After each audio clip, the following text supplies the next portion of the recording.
ശശി തരൂരിന്റെ പുതിയ പ്രസ്താവന വീണ്ടും ഇന്ത്യൻ രാഷ്ട്രീയത്തിൽ വലിയ ചർച്ചകൾക്ക് വഴിവെച്ചിരിക്കുകയാണ്. ഭരണഘടനാ ഭേദഗതി ബില്ല് 2025 പിന്തുണച്ചുകൊണ്ടുള്ള തരൂരിന്റെ നിലപാട് അദ്ദേഹത്തിന്റെ സ്വന്തം പാർട്ടിക്കുള്ളിൽ തന്നെ ഒറ്റപ്പെടുത്തിക്കൊണ്ടിരിക്കുകയാണ്. 5 വർഷമോ അതിൽ കൂടുതലോ ശിക്ഷ ലഭിക്കാവുന്ന കുറ്റത്തിന് അറസ്റ്റിലായിട്ട് 30 ദിവസത്തിലധികം ജയിലിൽ കഴിയുന്ന മന്ത്രിമാർക്ക് അവരുടെ സ്ഥാനം നഷ്ടപ്പെടുന്നുവെന്ന അപൂർവമായിട്ടുള്ള ഒരു നിയമം ലോക്സഭയിൽ ഇന്ന് പാസ്സാവാനിരിക്കുകയായിരുന്നു. എന്നാൽ ഈ വിഷയത്തെയാണ് ശശി തരൂർ അനുകൂലിച്ച് നിലപാട് പറഞ്ഞത്. എന്നാൽ കോൺഗ്രസ് നേതൃത്വവും പ്രതിപക്ഷവും ഇതിനെ ഭരണഘടനാ വിരുദ്ധവും ജനാധിപത്യ വിരുദ്ധവുമായിട്ടുള്ള ശ്രമം എന്ന് വിശേഷിപ്പിക്കുമ്പോൾ തരൂരിന്റെ നിലപാട് നേരിട്ട് BJPയുടെ വാദങ്ങളോട് ചേർന്ന് നിൽക്കുന്നതാണെന്നുള്ളത് വലിയ വിവാദമാക്കിയിരിക്കുകയാണ്. ഓപ്പറേഷൻ സിന്ദൂർ ഉൾപ്പെടെയുള്ള പ്രധാനമന്ത്രി നരേന്ദ്രമോദിയുടെ നടപടികളെ കുറിച്ച് തരൂർ മുമ്പ് പ്രകടിപ്പിച്ച പ്രശംസകൾ തന്നെയാണ് തരൂരിനെ ഒരു മോദി ഭക്തൻ എന്ന നിലയിൽ മുദ്ര പതിപ്പിക്കുന്നത്.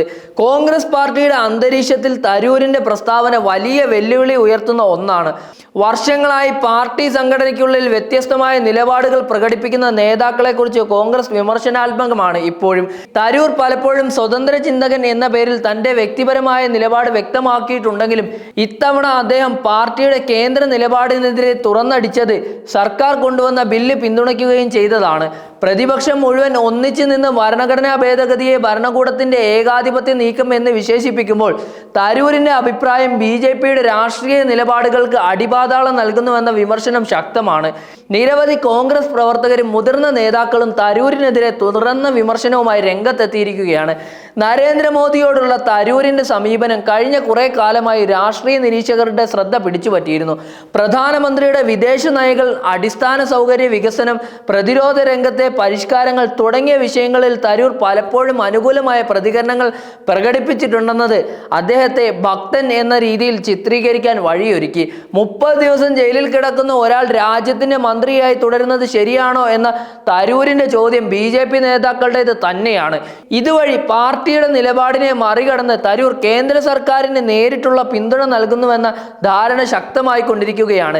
രാഷ്ട്രീയ എതിരാളികൾ പോലും തരൂരിനെ കോൺഗ്രസിന്റെ BJP മുഖം എന്ന് വിശേഷിപ്പിക്കുന്ന തരത്തിലേക്ക് കാര്യങ്ങൾ മാറിക്കൊണ്ടിരിക്കുകയാണ്. പ്രതിപക്ഷത്തിലെ നേതാക്കൾ തരൂരിന്റെ സമീപത്തെ വഞ്ചനയായി കാണുകയാണ് ഇപ്പോൾ. കോൺഗ്രസ് MP പ്രിയങ്ക ഗാന്ധി വ്യക്തമായി പറഞ്ഞത് ഈ ഭരണഘടനാ ബില്ല് ഭരണഘടനാ വിരുദ്ധവും ജനാധിപത്യത്തിന് മാരകമാവുകയും ചെയ്യുമെന്നാണ്. അതേസമയം തരൂർ അതേ ബില്ലിനെ സാമാന്യ ബുദ്ധിയുടെ കാര്യമാണ് എന്ന് വിശേഷിപ്പിക്കുകയും ചെയ്യുന്നു. പാർട്ടി നിലപാടിനോടുള്ള തുറന്ന വെല്ലുവിളി ഉയർത്തുന്ന തരൂരിന്റെ പ്രസ്താവന പാർട്ടി നേതൃത്വത്തിനും വലിയ തലവേദനയായി മാറിയിരിക്കുകയാണ്. പാർട്ടി നിർദ്ദേശങ്ങളെ മറികടന്ന് BJPയുമായി ഒത്തിണങ്ങുന്ന തരൂരിന്റെ നിലപാടുകളെ അദ്ദേഹത്തെ കമാൻഡർ ഇല്ലാത്ത സോൾജർ എന്ന നിലയിൽ കാണുന്നതിന് വഴിവെച്ചിരിക്കുകയാണ് ഇപ്പോൾ. രാഷ്ട്രീയ നിരീക്ഷകർ പറയുന്നത് തരൂരിന്റെ രാഷ്ട്രീയ ജീവിതം BJPയിലേക്ക് ചേക്കേറുന്നതിനുള്ള ഒരു അടിത്തറ ഒരുക്കുകയാണെന്നാണ്. തരൂരിന്റെ നിലപാടിനെ വിമർശിക്കുന്നവരുടെ അഭിപ്രായത്തിൽ അദ്ദേഹം മോദി ഭക്തൻ എന്ന മുദ്ര പതിപ്പിക്കാൻ തന്നെ തുടർച്ചയായ സാധ്യതകൾ ഒരുക്കിക്കൊണ്ടിരിക്കുകയാണ്. അദ്ദേഹം പൊതുവേദികളിൽ മോദിയുടെ വിദേശ നയങ്ങൾ ലോകം അംഗീകരിക്കുന്നു, മോദിയുടെ നേതൃത്വത്തിൽ ഇന്ത്യക്ക് അന്താരാഷ്ട്ര അംഗീകാരം ലഭിച്ചു തുടങ്ങിയ പ്രശംസകൾ പലപ്പോഴും ആവർത്തിച്ചിട്ടുണ്ട്. കോൺഗ്രസിന്റെ നിലപാടിനെ മറികടന്ന് പ്രധാനമന്ത്രിയെ പൊതുവേദികളിൽ അഭിനന്ദിക്കുന്ന തരൂരിന്റെ ശൈലി പാർട്ടിക്കുള്ളിൽ തന്നെ വലിയ അസ്വസ്ഥത സൃഷ്ടിച്ചു. കഴിഞ്ഞ ദിവസം ഓപ്പറേഷൻ സിന്ദൂറിനെ പ്രശംസിച്ചതും ഇപ്പോൾ ഭരണഘടനാ ഭേദഗതിയെ പിന്തുണച്ചതും അദ്ദേഹത്തെ പാർട്ടിയിൽ നിന്ന് വേറിട്ട് നിർത്തുകയാണ്.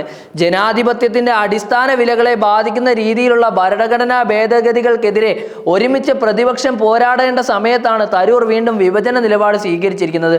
30 ദിവസം ജയിലിൽ കഴിയുന്ന മന്ത്രിമാരെ പുറത്താക്കുന്നത് ജനാധിപത്യത്തിനും നിയമത്തിനും ഗുണകരമാണ് എന്ന് തരൂർ പറയുമ്പോൾ വിമർശകർ ഇങ്ങനെ അതിനെ ചോദിക്കുന്നുണ്ട്. തീർച്ചയായും രാഷ്ട്രീയ കേസുകളിലുള്ള മന്ത്രിമാരെ ജയിലിൽ അടച്ചു മാറ്റാനുള്ള ആയുധമാക്കി BJP ഇതിനെ ഉപയോഗിച്ചാൽ തരൂർ മറുപടി നൽകുമോ എന്നാണ് ചോദിക്കുന്നത്. ഭരണഘടനയുടെ അടിസ്ഥാന ആത്മാവിനെയും നിയമവ്യവസ്ഥയെയും ബാധിക്കുന്ന രീതിയിലാണ് ഈ ഭേദഗതി കൊണ്ടുവരുന്നതെന്ന നിലപാട് പ്രതിപക്ഷത്തിനുണ്ട്. കോൺഗ്രസിന്റെ പ്രവർത്തകരുടെ ഇടയിൽ തരൂരിനെതിരെ വലിയ പ്രതികരണം ഉയർന്നു കഴിഞ്ഞു. ഇദ്ദേഹത്തിന്റെ പ്രസ്താവനകൾ പാർട്ടിക്ക് നഷ്ടം വരുത്തുന്നുവെന്നും BJPയുടെ ജനാധിപത്യ വിരുദ്ധ നീക്കങ്ങൾക്ക് ന്യായീകരണം ഒരുക്കുന്നതാണെന്നും പ്രവർത്തകർ ആരോപിക്കുകയാണ്.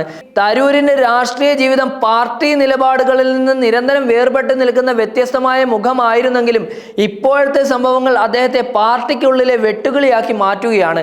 അദ്ദേഹത്തിന്റെ നിലപാട് കോൺഗ്രസ് നേതൃത്വം സഹിക്കുമോ അതല്ല എങ്കിൽ പാർട്ടിക്കുള്ളിൽ നിന്ന് പുറത്താക്കാനുള്ള സാഹചര്യം ഉണ്ടാകുമോ എന്നതാണ് ഇപ്പോഴത്തെ വലിയ ചോദ്യം. ശശി തരൂരിന്റെ ഇപ്പോഴത്തെ നിലപാട് അദ്ദേഹത്തെ മോദി ഭക്തൻ എന്ന് മുദ്ര കുത്താൻ വഴിയൊരുക്കുകയാണ്. കോൺഗ്രസിന്റെ നിലപാട് മറികടന്ന് പ്രധാനമന്ത്രി മോദിയെയും കേന്ദ്ര സർക്കാരിനെയും തുറന്ന് പിന്തുണയ്ക്കുന്ന തരൂരിന്റെ സമീപനം അദ്ദേഹത്തെ സ്വന്തം പാർട്ടിക്കുള്ളിൽ ഒറ്റപ്പെടുത്തുകയും പ്രതിപക്ഷത്തിന്റെ ഏകോപന ശ്രമങ്ങളെ ദുർബലപ്പെടുത്തുകയും ചെയ്യുന്നതിന്റെ ഏറ്റവും വലിയ ഉദാഹരണമാണ്. തരൂരിന്റെ രാഷ്ട്രീയ ജീവിതത്തിലെ ഏറ്റവും വലിയ വഴിത്തിരിവ് ഇതായേക്കുമെന്ന് രാഷ്ട്രീയ നിരീക്ഷകർ വിലയിരുത്തുന്നു. സ്വതന്ത്ര ചിന്തകൻ എന്ന പേരിൽ തുടക്കം കുറിച്ച തരൂർ ഇന്ന് മോദി ഭക്തൻ എന്ന പുതിയ തിരിച്ചറിവിലേക്ക് മാറിക്കൊണ്ടിരിക്കുകയാണ്.